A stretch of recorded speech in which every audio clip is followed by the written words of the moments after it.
pentingnya kita punya cita-cita yang tinggi adalah kita tidak membatasi pada diri kita. Kita tidak membatasi pada realitas. Kita tidak membatasi pada apapun yang bisa kita lakukan. Tapi kita batasi diri kita dengan apa yang menjadi cita-cita kita.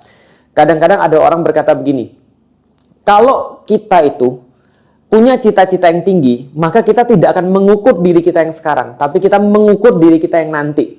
Maksudnya begini, kalau kita punya cita-cita, pengen misalnya untuk menjadi orang yang paling kaya, itu kayak nggak mungkin. Kenapa ya? Karena kita yang sekarang punya skill yang cuma sekarang juga, punya kemampuan yang juga sekarang juga, ya maka itu tidak mungkin. Tapi cita-cita yang tinggi itu menjadikan kita punya semangat, karena kita mengukur diri kita bukan dari kita yang sekarang, tapi kita yang nanti. Kalau gampangnya misalnya tentang 1453. Ketika Muhammad II bin Murad, ketika dia masih kecil, dia mendengarkan tentang hadis tentang pembebasan kota Konstantinopel, maka tentu saja dia tidak akan mengukur diri dia dari ketika dia mendengar itu. Saat berusia misalnya 8 tahun.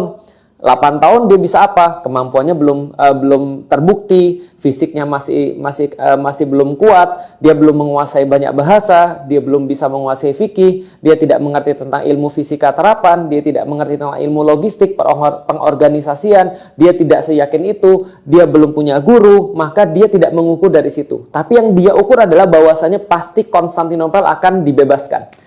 Dan apapun kondisi, ketika Konstantinopel akan dibebaskan, maka dia menstandarkan diri seperti itu.